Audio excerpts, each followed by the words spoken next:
O vídeo que você clicou já vai começar, mas antes, deixe seu like, compartilhe e se inscreva no canal TV Flórida, a sua TV brasileira nos Estados Unidos. Queria dizer que não é a primeira vez que eu entro com pedido de impeachment, é o quinto que nós entramos, fora outros que nós apoiamos, né? Acreditamos que esse é o trabalho que o Brasil precisa nesse momento, cada vez mais, dentro da Constituição, buscar o respeito e a apuração do que não está sendo respeitado por aqueles, sobretudo, que deveriam ser os primeiros a resguardar a nossa Carta Magna.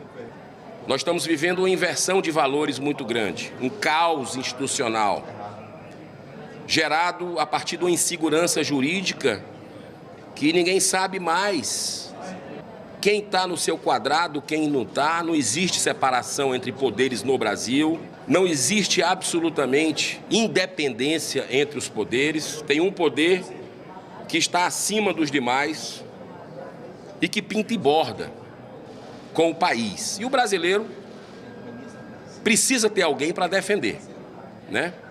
Então, com todas as limitações e imperfeições, nós temos procurado cumprir o papel, de uma certa forma, ser a voz da sociedade. E esse pedido de impeachment do ministro Gilmar Mendes, ele chega após duas CPIs que nós tivemos aqui, sobre as bets, que é um grande problema nacional, de convocação, na verdade, convite para o ex-presidente Edinaldo Rodrigues, da CBF, dar explicações na Comissão de Esporte, um requerimento meu, por um assunto que foi muito aventado, e eu quero fazer aqui justiça à revista Piauí, que trouxe matéria sobre esse tema, que nos ajudaram bastante, pedidos de informações não respondidos também, que nós enviamos a instituições sobre a questão de um eventual conflito de interesses do ministro Gilmar Mendes com o julgamento de uma ação junto à CBF, que mantém contratos com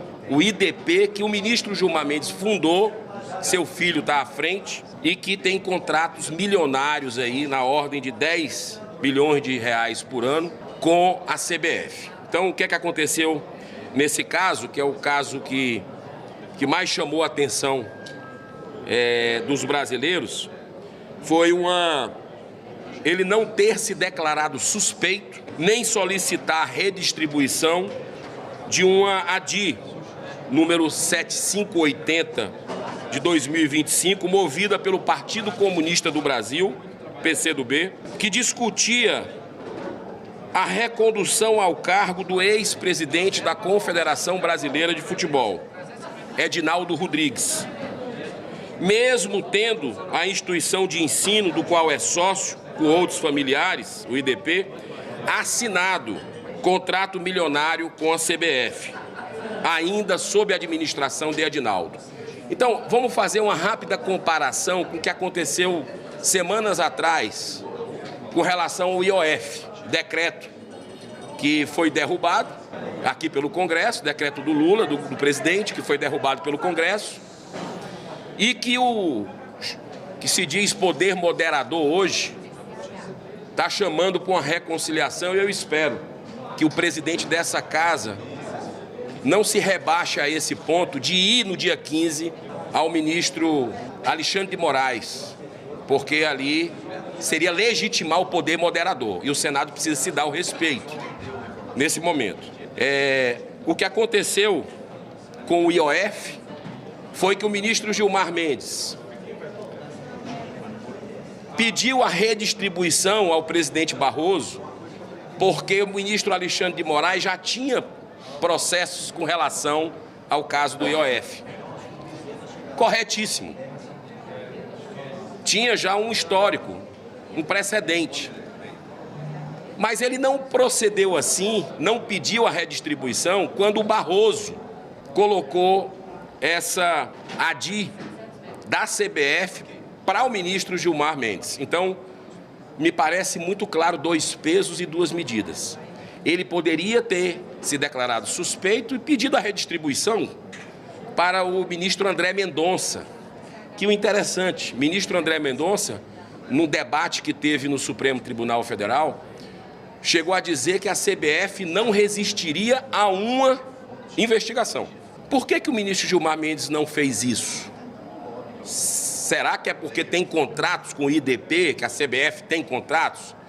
Então, me pareceu um conflito de interesse que a gente respaldou aqui. São 31 páginas desse pedido de impeachment e me parece uma violação do artigo 145 do Código de Processo Civil.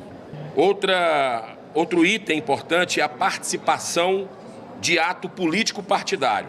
Chocou muito também o país a entrega dos primeiros 100 quilômetros duplicados da BR-163, trecho entre as cidades de Diamantino e Nova Mutum, no Mato Grosso, ocorrido em dezembro de 2024. Cabe destacar que o irmão do denunciado aqui, nesse pedido de impeachment, é o prefeito da cidade de Diamantino. Então, o que é isso? O ministro do STF, e acaba, de uma certa forma, levando a imagem da casa que ele atua, do poder, vai numa inauguração de uma obra pública. Isso não me parece razoável. Me parece algo de um ato político partidário. A gente vê ministros, eu sei, aqui no Brasil, só no Brasil, dando entrevista fora dos autos o tempo inteiro. Isso está errado. Entrevista tem que se manifestar nos autos. E a gente está vendo essa inversão também aqui no Brasil.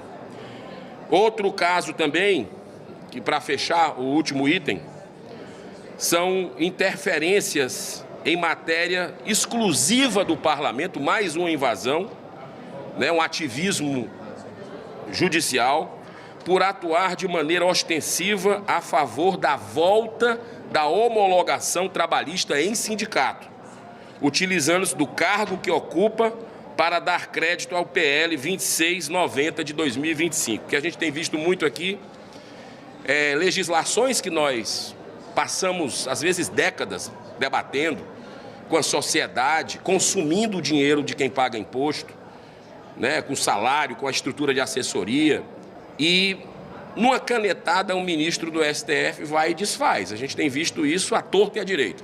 Nesse caso aqui nós tivemos, na lei trabalhista do país, que foi muito celebrada, outra invasão do Supremo Tribunal Federal, como a gente viu agora na lei das estatais, que por um casuísmo para atender um pedido do governo Lula, no Mercadante, no BNDES e outras coisitas mais, o STF resolveu abrir a porteira e depois viu que fez besteira, fechou, mas disse, mas mantém a abertura que a gente fez numa lei que o Congresso já tinha debatido.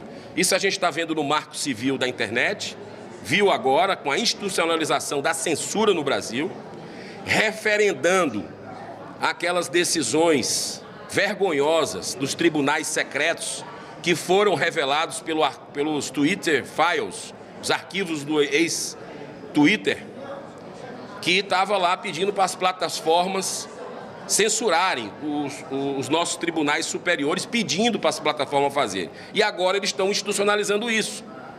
10 anos depois que o Congresso aprovou, depois de amplo debate com a sociedade, o Marco Civil da internet. Se isso não é casuísmo, eu não sei o que é que se trata. Inclusive, eu falei para o presidente Davi Alcolumbre que ele deveria, com todas as críticas que nós temos ao presidente Rodrigo Pacheco, mas ele fez uma coisa certa, que foi, imediatamente, quando o Supremo invadiu a competência aqui do Congresso no porte de drogas, né, especialmente da maconha, que era o que eles queriam liberar o porte, o Rodrigo Pacheco, presidente, imediatamente entrou com uma PEC antidrogas que nós aprovamos no plenário do Senado em tempo recorde.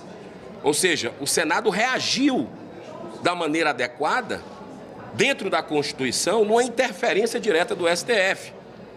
Interferência político-ideológica, de ativismo puro, para liberar a droga. E agora estão fazendo a mesma coisa contra a liberdade de expressão. E eu disse para o presidente Davi Alcolumbre que ele fizesse como o presidente Rodrigo Pacheco e desse entrada numa PEC anti-censura, para resguardar o que a gente já tinha debatido aqui e que está deixando o público brasileiro apreensivo com essas mudanças o tempo inteiro do Supremo Tribunal Federal de forma casuística, para se blindar. Então não se pode mais criticar as pessoas que estão no poder. Crítica é ataque à democracia, às instituições. Então, quem é que vai dizer o que é fake news, o que não é? As coisas estão muito turvas, inclusive nós estamos debatendo muito no Código Eleitoral, que para ficar ruim tem que melhorar muito. Então, esse pedido de impeachment é mais um pedido de impeachment protocolado na data de hoje, e eu espero que, não sei se nessa legislatura ainda, falta 1 ano e meio, mas eu espero sinceramente que o Brasil um dia, que esse Senado, pode até ser antes, quando a população se mobiliza, né, de forma ordeira, pacífica, nas ruas, e isso chega aqui dentro. Pode até ser antes o pedido de impeachment para colocar ordem no Brasil.